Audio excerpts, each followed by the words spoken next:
বিশেষ দিনে যদি প্রিয়জনকে বিশেষভাবে সারপ্রাইজ করা যায় তাহলে কেমন হয় বলুন তো। আর এমন একটি সারপ্রাইজ যেটা দেখে কিনা প্রিয়জন এত বেশি চমকে গেছে, যা দেখে আপনারা বুঝতেই পারবেন।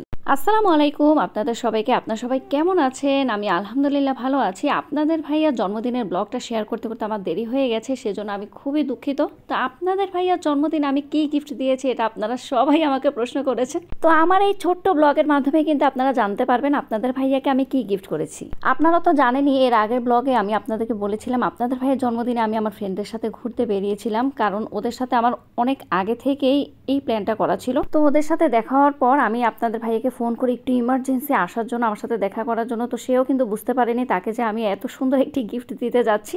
তা আপনাদের ভাইয়াকে নিয়ে চলে এলাম সরাসরি অ্যাপেক্সের একটি শোরুমে। সেখানে এসে দেখলাম খুব সুন্দর সুন্দর কালেকশনস রয়েছে ওদের ঈদ কালেকশনস কিন্তু এখনই চলে এসেছে। তো আপনাদের ভাইয়াকে অ্যাপেক্স থেকেই আমি তার জন্মদিনে গিফটটা করেছি। সে তো গিফট পেয়ে মহা খুশি, কারণ সে বুঝতে পারেনি হঠাৎ করে তাকে ডেকে এনে আমি গিফটটা দিব। তো অ্যাপেক্স থেকে বের হওয়ার পর আপনাদের ভাই আমাকে জিজ্ঞেস করছিল আমি কি আনারস খাবো কিনা। তো আমি বললাম খাওয়াই যায়, সমস্যা কি। তো দেখলাম যে আনারসগুলো এত বেশি পাকা পাকা ছিল, আর দেখতেও কিন্তু বেশ ভালোই লাগছিল। আর আনারসগুলো কিন্তু ভীষণ মিষ্টি ছিল। এই আনারসগুলো নাকি রাঙামাটির আনারস। তো রাঙামাটির আনারস নাকি সবসময় মিষ্টিই হয়। তো সেজন্য কিন্তু বেশ ভালোই লেগেছিল। আমরা কিন্তু বাসার জন্য কিনে নিয়ে এসেছিলাম। তো এই আনারসগুলো দিয়ে আমি কিন্তু বাসায় খুব মজা করে একটি রেসিপিও বানিয়েছি, সেটা কিন্তু আমার আগের ভিডিওতে আপনারা দেখতেই পেয়েছিলেন। তো এরপর আমরা গিয়েছিলাম বেলি রোডে। বেলি রোডে এসে দেখি এত বেশি ক্রাউড ছিল। আর এই ঝিলমিল বেলুনগুলো কিন্তু আমার ভীষণ পছন্দের, এগুলো দিয়ে কিন্তু ফেসবুক ভরা, ভাইরাল হয়ে গেছে একদম।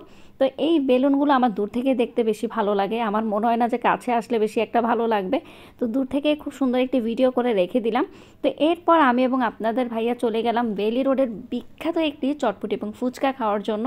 এই মামার ভিডিওটা আমি সেজন্যই করে রেখেছি, যাতে করে আপনারা যারা এই বেলি রোডে যান অবশ্যই এই মামার চটপটিটা এবং ফুচকাটা একবার হলো ট্রাই করে আসবেন। তো আমি এবং আপনাদের ভাইয়া কিন্তু এখানে আসলে সব সময় চটপটিটা আগে ট্রাই করি, তারপর ফুচকাটা খাই। তো দেখতেই পাচ্ছেন আমাদের জন্য চটপটি এবং ফুচকা কিন্তু রেডি হয়ে গেছে। তো আমরা খাওয়ার পর এখন চলে যাচ্ছি বাসায়, কারণ অনেক বেশি রাত হয়ে যাচ্ছিল। বাসায় গিয়েও আপনাদের ভাইয়ার জন্য রয়েছে আরেকটা সারপ্রাইজ। আপনাদের ভাইয়ার কিন্তু সব সময় আমার হাতের চাইনিজ খাবার পছন্দ, ফ্রাইড চিকেন এবং ফ্রাইড রাইস। তো আমি বাসায় এসে কিন্তু বেশি একটা রেস্ট পাওয়ার সময় পাইনি, তাড়াতাড়ি করে রান্না বসিয়ে দিয়েছি। ফ্রাইড রাইসটা কিন্তু বেশ ঝরঝরে হয়েছে। পাশেই কিন্তু আমি চিকেন ফ্রাইটা বসিয়ে দিয়েছি, দেখতে পাচ্ছেন। আজকে কিন্তু ক্রিসপি চিকেন ফ্রাই আমি করিনি, ফ্রাইড চিকেনটা করেছি। ফ্রাইড চিকেনটা খেতে কিন্তু ওরা বেশি পছন্দ করে, তাই ফ্রাইড চিকেনটাই বসিয়ে দিলাম। আর ফ্রাইড চিকেনটা কিন্তু বেশ তাড়াতাড়িও হয়। তো আমার ফ্রাইড চিকেনটা এবং ফ্রাইড রাইস কিন্তু রান্না করা হয়ে গেছে। এখন সার্ভ করে দিব বাচ্চাদের এবং ওদের বাবাকে। দেখতে পাচ্ছেন খুব সুন্দর করে সার্ভ করে দিয়েছি, যাতে দেখতে ভালো লাগে আর সুন্দর করে পরিবেশন করলেও কিন্তু খেতে ভালো লাগে। তো আমার আজকের ভিডিওটি আপনাদের কেমন লেগেছে অবশ্যই কিন্তু আমাকে কমেন্টস করে জানাবেন, এবং আপনাদের ভাইয়ার গিফটটি কেমন লেগেছে অবশ্যই কিন্তু সেটাও জানাবেন।